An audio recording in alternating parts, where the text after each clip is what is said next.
होगी, इस पर भी सवालिया निशान खड़े हो सकते हैं। लेकिन जिस हिसाब से केशव मौर्य अगर बैठक में जाएंगे तो निश्चित शिक्षा मित्र अनुदेशक की चर्चा होगी, ऐसा मेरे पास सूत्रों से खबर है। होगा क्या ये नहीं मुझे मालूम, तय सरकार करेगी, तय सिस्टम करता है। हाँ, वो जाएंगे कि नहीं जाएंगे इस पर भी संदेह है। वो पिछले कई बैठकों से नदारद है, वो मुख्यमंत्री के साथ भी जो मंत्रियों की बैठक हो रही है उससे भी नदारद है। शुक्ला जी, अनुदेशक शिक्षा मित्र को तो बस इंतजार रहता है। स्वागत है आपका। कल कैबिनेट की बैठक है, उम्मीद तो ये थी लोगों को कि शायद आचार संहिता में नहीं बुलाई जाएगी, लेकिन ये मैंने पहले भी कहा था और आज भी कह रहा हूं कि ये वो आचार संहिता नहीं है जिससे प्रदेश के काम रोके जाएं, क्योंकि गिने चुनी जगह 10 जगह है और बिहार सरकार ने तो कई बड़े बड़े फैसले कर दिए, वो लागू चुनाव बाद होंगे। ये सरकार की निजी मंशा पर भी करता है और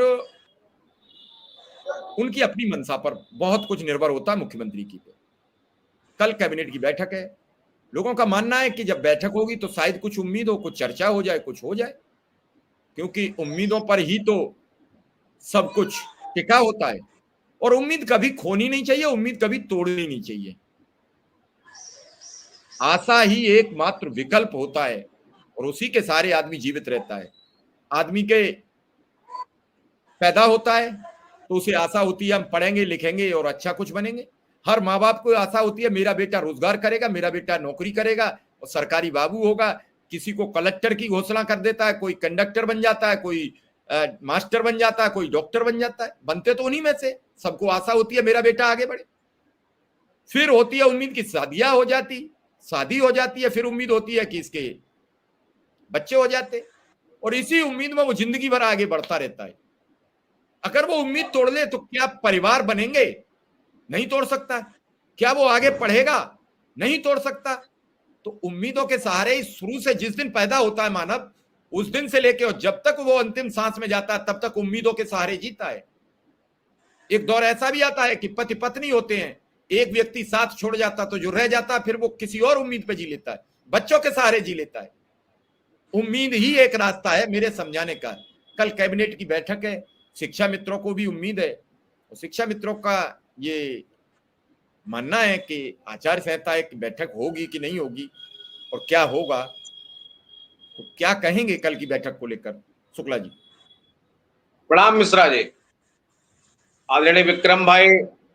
साथियों, वर्तमान में आप सभी चिंतित थे कि हाल ही में सरकार के अंदर क्या प्रक्रिया चल रहा है, क्या सरकार कोई कार्यवाहियां कर भी रही है या फिर नहीं, क्या शिक्षा मित्र स्थायी हो भी पाएंगे या फिर नहीं हो पाएंगे। इन सारी बातों को लेकर हाल ही के अंदर का एक डिबेट है। इस डिबेट को आप देखें, डिबेट के माध्यम से सारी बातें प्रॉपर तरीके से क्लियर हो जाएंगी कि आखिर क्या क्या प्रक्रियाएँ चल रही हैं, सरकार कौन कौन से प्रकरण कर रही है, किन किन बातों पर विचार कर रही है। फिलहाल इस वीडियो की क्लिप को आप पूरा देखें। राय साहब, सभी को बहुत बहुत आभार, धन्यवाद। देखिए मिश्रा जी, हमने तो पहले भी कहा है, आज भी कह रहा हूं, कैबिनेट की बैठक होती है, माननीय मुख्यमंत्री जी का कोई नया निर्णय आता है तो स्वागत है। माननीय मुख्यमंत्री जी ने स्पष्ट कहा चुनाव के बाद करेंगे, मैंने उस बात को आत्मसात कर लिया और उस पर हम काम कर रहे हैं। हमने अपने लोगों में वो बात कह दिया। अब अगर कोई चमत्कार हो जाए, माननीय मुख्यमंत्री जी का हृदय द्रवित हो और उनके अंदर का भाव जगे और शिक्षा मित्रों को, उन देशकों को सौगात दे दें तो ये समझ लीजिए कि बहुत ही अच्छा होगा और हम लोगों की समस्याओं का समाधान हो जाएगा। इससे बेहतर कुछ नहीं हो सकता। माननीय मंत्री जी भी रहेंगे, माननीय मुख्यमंत्री जी भी रहेंगे, अन्य तमाम हमारे माननीय मंत्री जी रहेंगे, जो जिन लोगों से हमारी तमाम बार चर्चा हो चुकी है, चाहे आदरणीय स्वतंत्र देव सिंह जी हो, चाहे अनिल राजभर जी हो, चाहे निषाद जी हो, चाहे आदरणीय ओम प्रकाश जी हों, सबसे बात हुई है, लगातार बात होती रही है। इधर हम लोग लगातार लोगों से जुड़े रहे हैं, सबसे बात करते रहे हैं, तो मुझे उम्मीद है। लेकिन जहां तक माननीय मुख्यमंत्री जी ने स्पष्ट कह दिया था कि आप लोगों के प्रकरण को मैं चुनाव के बाद निस्तारित करूंगा, तो मैं तो वो मानता हूं कि चुनाव के बाद माननीय मुख्यमंत्री जी निस्तारित करेंगे। लेकिन पुनः अगर कर देंगे तो बहुत बहुत बधाई, बहुत बहुत साधुवाद शिक्षा मित्रों के तरफ से सरकार को, कैबिनेट को, माननीय मुख्यमंत्री जी को। बाकी सरकार का क्या विषय है वो सरकार में जाएगा। अब तमाम साथी हमारे पूछते हैं कि वर्दी अलाउंस जारी हो गया पुलिस का, ये हो गया, वो हो गया, तो ये सरकार का विषय है।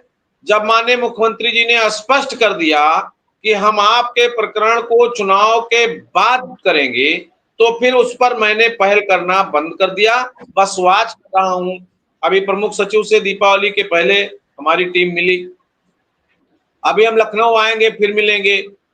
जो हमारे संरक्षक हैं, जो हमारे पैरवीकार हैं, जो उनका संरक्षण मुझे प्रदत्त है, उन सभी माननीय विधायकों, माननीय एमएलसी गणों से मैं निवेदन करता रहता हूं।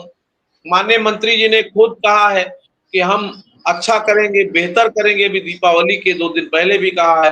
तो बस इन्हीं बातों पर आशान्वित होकर के शिक्षा मित्र अनुदेशक या इस बेसिक एजुकेशन का संविदा कर्मचारी इस देश को आशा भरी निगाहों से सरकार की तरफ देख रहा है और ये चाहता है कि शीघ्रता के साथ हम लोगों के समस्याओं का भी समाधान हो, जिससे हम हमारे जीवन में भी खुशहाली आ सके। तो हम उधर काम कर रहे हैं। इसलिए मैं अपने शिक्षा मित्र भाइयों बहनों से अनुरोध करूंगा बड़ी विनम्रता के साथ कि आप बहुत ज्यादा